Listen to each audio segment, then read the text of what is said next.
기대해 나에게 주신 하루를 때론 피곤하고 일어나기 싫고 널 깨우는 알람 소리에 짜증도 나겠지만 안녕하세요. 오늘도 푸른 말씀 김경호 목사입니다. 주무시지 않고 나를 지키셨네. 오늘을 나에게 주셨네. 새 말씀 안에 주가 주신 사랑과 은혜와 능력.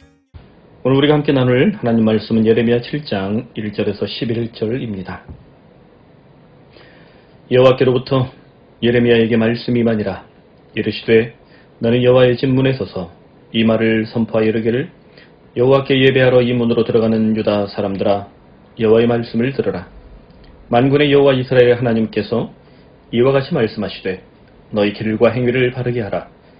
그리하면 내가 너희로 이곳에 살게 하리라. 너희는 이것이 여호와의 성전이라 여호와의 성전이라 여호와의 성전이라 하는 거짓말을 믿지 말라.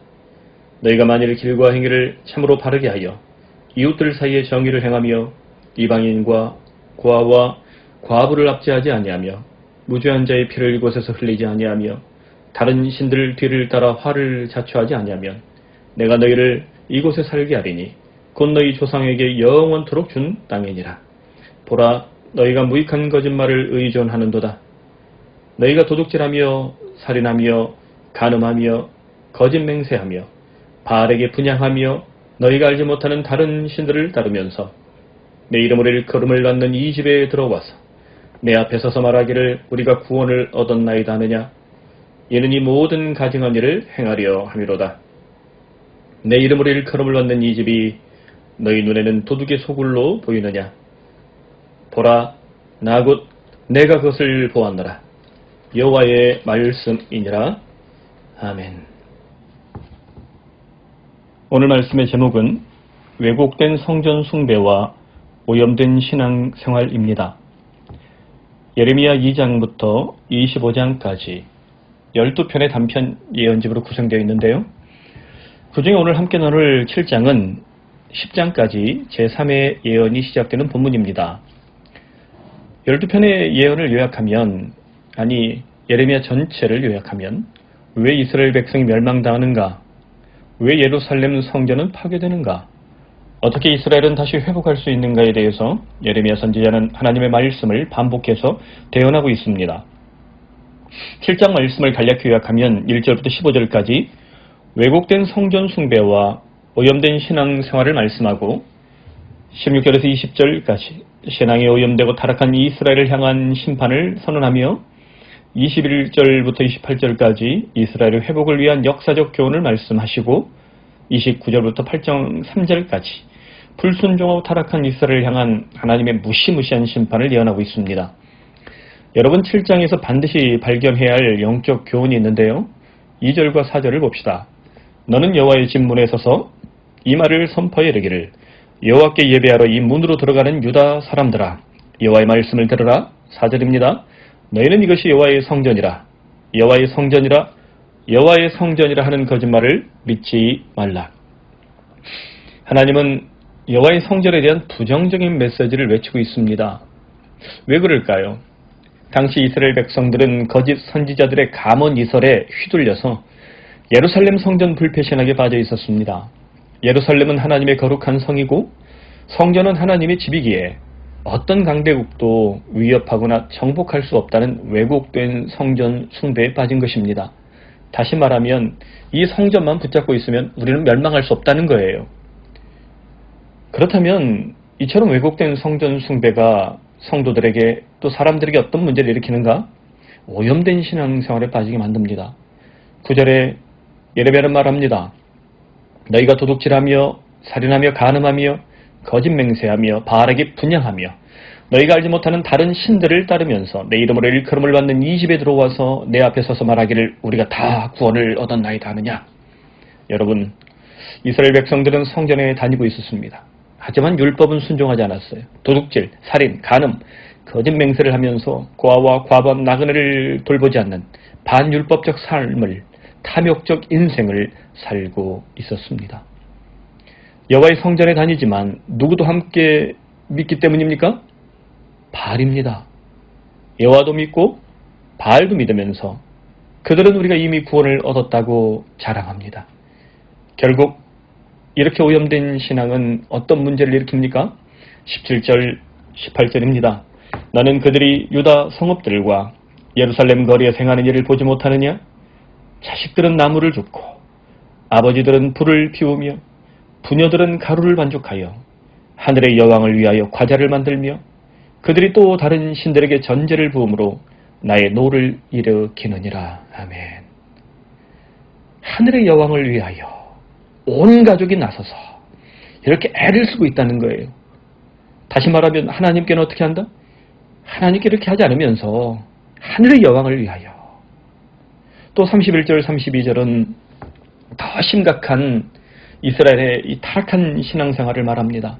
흰놈의 아들 골짜기에 도벳 사당을 건축하고 그들의 자녀들을 불에 살랐나니 그러므로 여호와께서 말씀하시니라. 날이 이르면 이곳을 도벳이라 하거나 흰놈의 아들의 골짜기라 말하지 아니하고 죽임의 골짜기라 말하리니 이는 도벳에 자리가 없을 만큼 매장했기 때문이니라. 아멘. 여러분, 자리가 없을 만큼 매장했다. 시체를 그렇게 많이 매장했다. 근데 그 시체가 누구라는 거예요? 그들의 자녀들, 자기 새끼들이라는 겁니다. 하늘의 여신과 흰놈의 골짜기에서 자식을 불에 살려는 그 신, 몰렉입니다. 하늘의 여신은 과연 무엇일까? 아마도 바알의 부인으로 유명한 아세라일 수도 있고요. 더 정확한 것은 아수르와 바벨론 지역에 섬겼던 이시타르가 아닐까 추정을 합니다. 이시타르는 별의 신으로 메소포타미아 지역에서 유명한 여신이었는데 가만 보니까 이스라엘이 바알도 모자라서 아세라도 모자라서 더 크고 힘이 센 나라의 신들을 숭배하고 있다는 것을 볼 수 있습니다. 뿐만 아니라 흰놈의 골짜기에서 누구를 위해서요? 자식을 잡아먹는 신 몰렉을 위하여 자기 자녀들을 제물로 바치는 극악무도한 우상 숭배까지 수용하고 있었습니다. 특히 흰놈의 골짜기는 신약 성경에서 깨 흰놈, 흰놈의 골짜기는 히브리어를 깨 흰놈, 게헨나라는 헬라어로 음역을 하게 되는데요. 게헨나, 이것은 지옥이라는 뜻이 됩니다. 게헨나, 지옥. 우상 숭배는 결국 무엇으로 끝장난다고요? 지옥에 떨어진다. 더 나아가 우상 숭배 그 자체가 인생을 지옥으로 변질시킬 것을 경고하고 있습니다. 만일 우리가 교회도 다니고 또 다른 신들도 섬기고 세속적인 방식을 포기하지 못하며 죄된 생활을, 오염된 신앙생활을 계속하게 된다면 우리 인생이 어떻게 된다고요? 지옥처럼 변질될 수 있다는 것을 우리는 각성해야만 한다는 것입니다. 여러분, 오늘 한국교회 일그러진 모습을 7장에서 발견하게 됩니다. 가장 큰 것이 교회를 성전으로 부르는 왜곡된 성전 숭배 사상이죠. 왜곡된 성전 신학은 결국 오염된 신앙생활에 빠지게 만듭니다. 오염된 신앙생활은 미신적이고 형식적이고 세속적인 신자들을 양산하게 만듭니다. 오늘 우리 마음에 조용히 손을 얹고 다시 한번 생각해 봅시다. 혹시 오늘 우리가 그때 이스라엘처럼 반쪽 신자들이 되고 있지 않은가? 그러므로 사랑하는 성도 여러분, 우리 모두 예수 그리스도와 십자가 앞으로 나아가서 왜곡된 성전 숭배와 오염된 신앙생활을 격파합시다. 주님의 피가 뚝뚝 떨어지는 십자가 앞에서 우리들이 바른 신앙을 지켜낸다면 예레미야에게 주셨던 하나님 아버지의 축복은 지금 이 순간 현실이 될 것입니다. 23절 말씀입니다. 너희는 내 목소리를 들으라. 그리하면 나는 너희 하나님이 되겠고 너희는 내 백성이 되리라. 너희는 내가 명령한 모든 길로 걸어가라. 그리하면 복을 받으리라. 너희는 내가 명령한 모든 길로 걸어가라. 그리하면 복을 받으리라. 할렐루야. 오늘 이 말씀이 보는 사랑에게 모든 성도들의 가정과 일터와 인생에 날마다 찾아오는 일상의 축복이 되기를 간절히 축원합니다.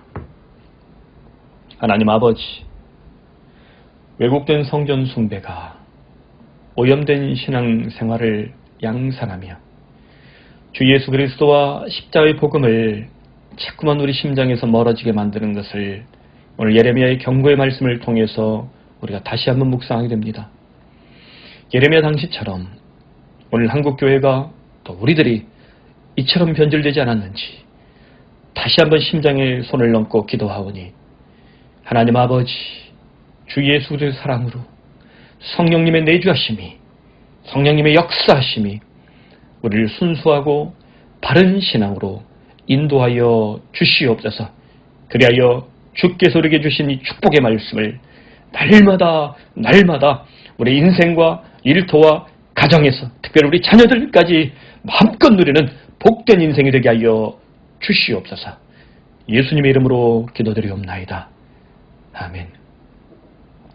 오늘 이 말씀을 묵상하며 오늘 우리 하루를 위해서 기도합시다. 또 우리 가정을 위해, 우리 자녀들을 위해, 또 내 인생을 위해, 일터를 위해 함께 기도합시다. 그리고 한국교회를 위해서 우리 푸른 사랑의 교회가 하나님 아버지 바른 교회, 또 건강한 신앙생활 할 수 있도록 전혀 코로나19 사태라는 이 염혹한 시대에 우리 모든 교우들이 온전한 신앙생활 감당할 수 있도록 은혜를 베풀어 주시옵소서. 주일 예배를 현장에서 드릴 수 있는 날을 기대하며 온라인 가정 예배를 잘 지키고 또한 모든 성도들이 자주 만나지 못하지만 서로 이 말씀과 기도 가운데 정말 역사하는 하나님의 능력을 우리 모두 체험하게 하여 주시옵소서. 이 나라 민족을 위해서 기도하며 코로나19 사태가 속히 진정되도록 오늘 이 새벽 주님 앞에 우리 마음을 열어 간절히 기도합시다.